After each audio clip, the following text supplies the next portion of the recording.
Hi, I'm Carl Azus. Today's edition of CNN Student News starts in the Middle East, where tensions are growing between two rival governments of Palestinians. There are two Palestinian territories with two different governments. The West Bank is one of them. It's controlled by the Palestinian Authority. Gaza is the other. It's controlled by a militant group called Hamas. The two sides agreed to form a unity government earlier this year. But the Palestinian Authority accuses Hamas of running a shadow government, an unauthorized group of 27 officials who control Gaza. And the Palestinian Authority says if that continues, a unity government is helpless.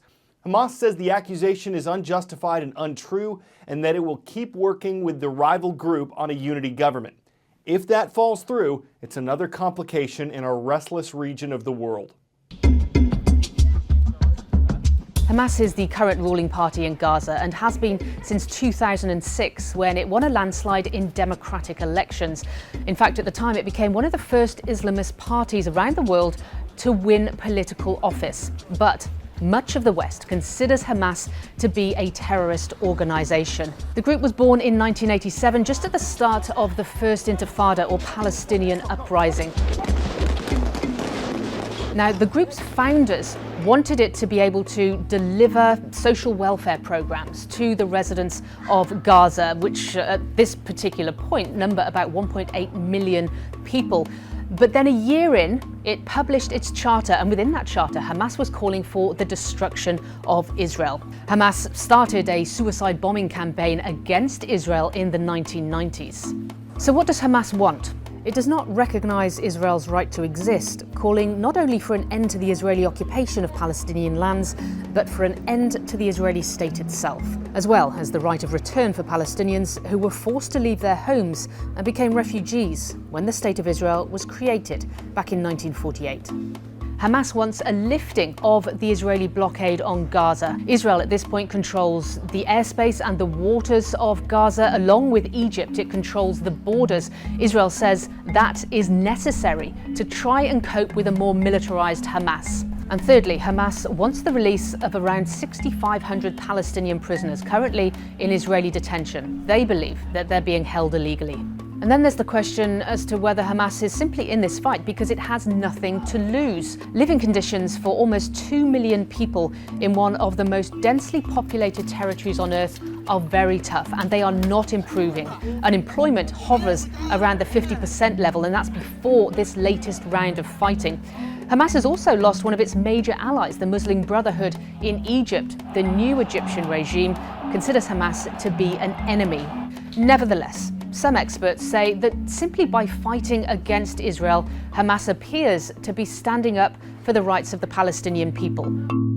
In the National Football League, the Baltimore Ravens cut Ray Rice yesterday, and the three-time Pro Bowl running back was suspended from playing anywhere in the NFL.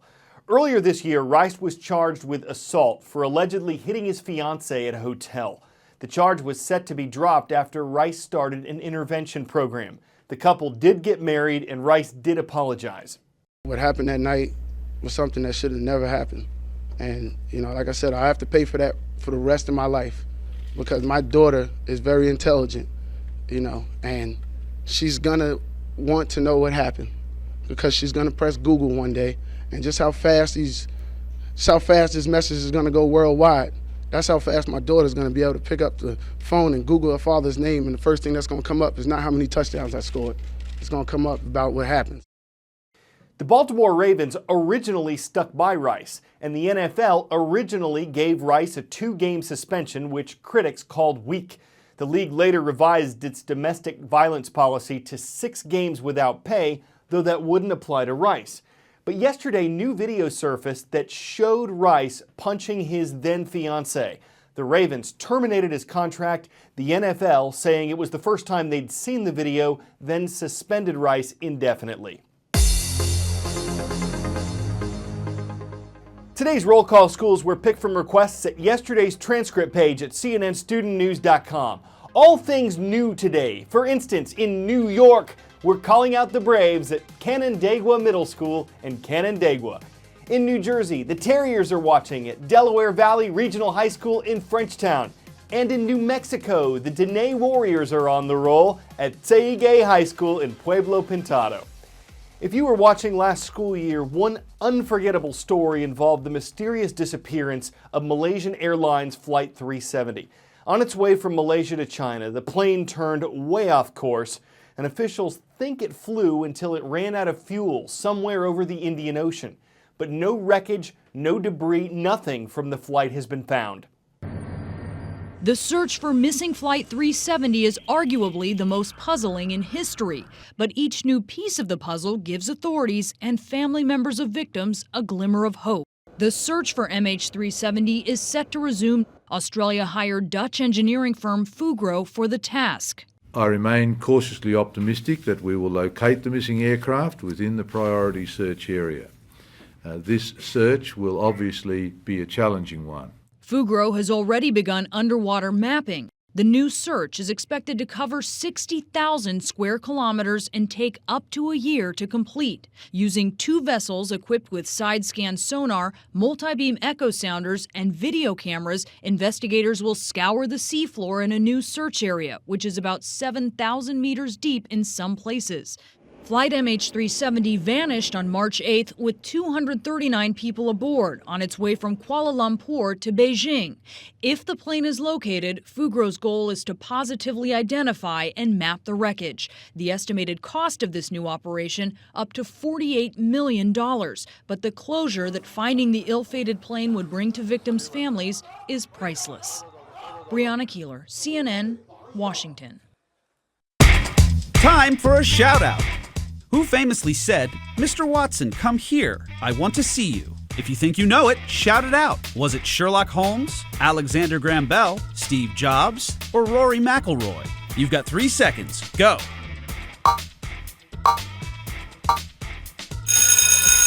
In 1876, Alexander Graham Bell spoke those words into a telephone in the first successful call.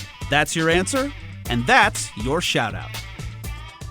Don't know if Mr. Bell was wearing a wristwatch when he said that, but he probably couldn't imagine a day when one would help us get phone calls.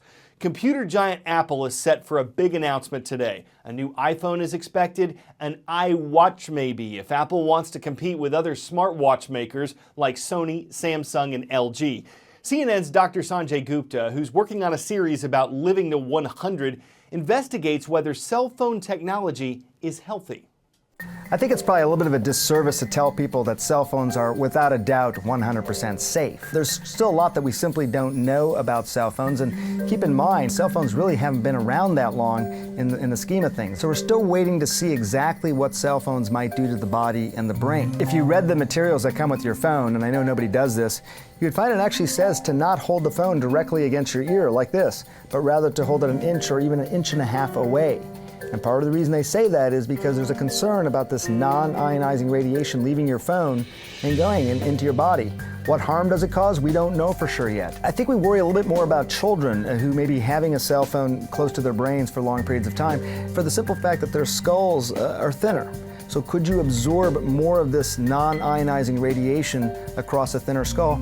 We don't know for sure, but I think there is a heightened level of concern. The World Health Organization, after looking at all the studies out there, classifies cell phones as a possible carcinogen. That means something that could possibly cause cancer. That's how the WHO looks at it, and it's probably a pretty good way for the rest of us as well. So I like my phones, but instead of talking so much on them, maybe you can email, you can text.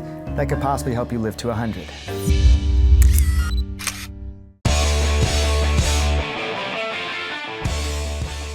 It looks like a pretty good pool party until you realize it's gone to the dogs. And now it looks awesome. A dog swim only.